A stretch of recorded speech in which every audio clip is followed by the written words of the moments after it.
I may have been a bit unfair in my initial appraisal of this series. I mean, not that unfair, as it's still an ecchi comedy series where sex and fetishes are used as a punchline. But where I first wrote this series off as an artistically executed failing in humor, I have to say I've sort of come around on the jokes here. At least somewhat. So, let's answer the question. Is Kawaikereba hentai demosuki ni natte Kuremasuka, or are you willing to fall in love with a pervert as long as she's a cutie, good? And let's just go ahead and cut that down to HenSuki for brevity, because fuck me if I'm saying either of those titles throughout the entire video. So the first episode was pretty light in terms of comedy. There were jokes, but it just fell flat for me because the humor was all pretty obvious stuff. Anyone with half a brain can see all these girls have a thing for the main dude, though what that thing is may not be what you think. And I didn't really find the storylines super interesting in the first place.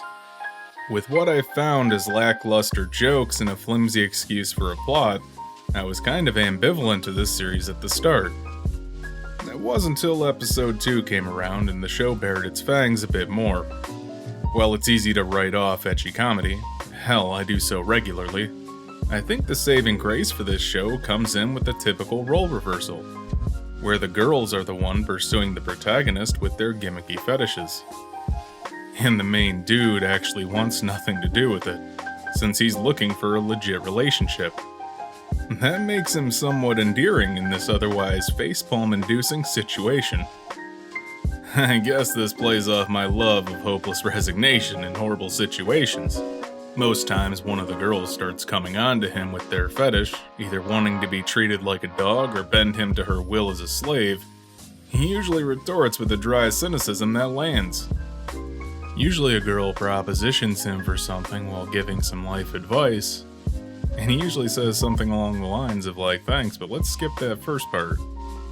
If you're a fan of a sarcastic straight man subverting the typical dude should be happy with girls coming on to him like this trope with dry retorts, it hits more than it misses. It's almost like this show knows its genre and had to play it straight at first to set up the eventual subversion. While the guy wants a girlfriend, he wants just that, a girlfriend. Not a slave, or to be a slave, or to be a BL doujinshi star. But why would the guy put up with this if he doesn't want what the girls are offering? Well, that's where his connections and relationships come in that are used as the bedrock for the humor to be believable. The show takes time to establish the terms he's on with these girls. Each one will be considered a close friend. It's how he can have banter with his senpai, talk with his kohai about love, and be taken to the infirmary by his classmate, with her sitting with him while he recovers. There's an established relationship there, so these girls aren't coming out of nowhere. Immediately an improvement on the typical ecchi comedy trappings, which helps make the whole premise of them harassing him with their fetishes easier to swallow. Otherwise this would come off as just pretty damn rapey. But part of this equation too is the sort of personality the protagonist has. It's established early on that he's the reliable type who would inconvenience himself to help out his friends, like cover their class duties, join a club he has no interest in, or volunteer at the library so a girl doesn't have to do it. Could an argument be made that he only did this because they're cute girls? Possibly, but this at least gives the plot some stability, so it doesn't collapse from a single moment of rational thought. Also, that relationship isn't just a one-way street with him doing everything for these girls. Even after they start pursuing sexual relationships with him, they still maintain their friendship, offering him advice when he asks, or spurring him to make up with his other friends. So even if they're fucking weird, they're still willing to support him, which shows they don't just care about his dick. And that goes a long way towards making them likable.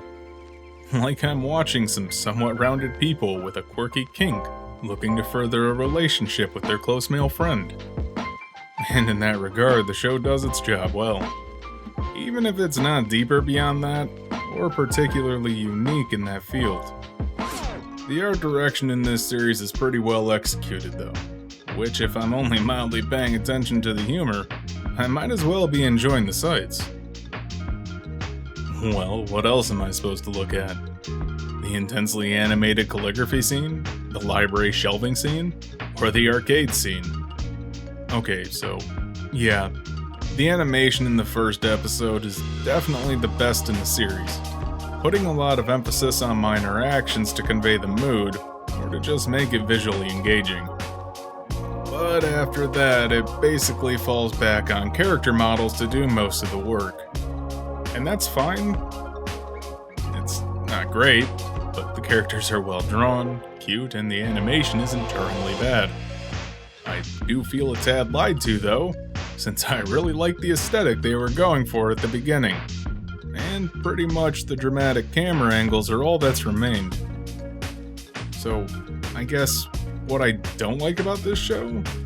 Well, it's not special. Let me elaborate a bit. Most of what this show is, you can get pretty much anywhere. Ecchi comedies are a dime a dozen in anime, to the point that even shows without the ecchi tag often have it shoehorned in. And this one just sort of feels like it's using the fetishes for cheap laughs. Yeah, some people are really into pet play, or really into the master-slave dynamic. But why are those funny in of themselves? Is it because the dude doesn't want to engage in those? The show isn't even really kink-shaming, since they're not ashamed of their interests, and the guy only declines because he's not interested.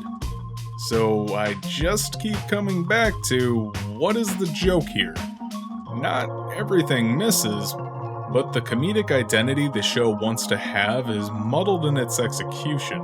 The dry retorts to the sexual advances can be funny, but the girl just wearing a collar and flashing her tits with the exaggerated anime doesn't really do it for me. So let's circle back and answer. Is HenSuki good? It's slightly above average for an ecchi comedy. So if that's good for you, then yeah. I'm kind of in the middle of the road personally. I can recognize that this has a market, and those into it will like it. That's just not me. And for everyone else, you'll find better mileage elsewhere.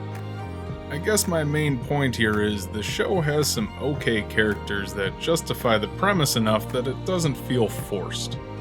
The art's probably too good for this series, making it a visual treat, and the humor just gets the job done, but doesn't really stand out enough to give it a strong recommendation.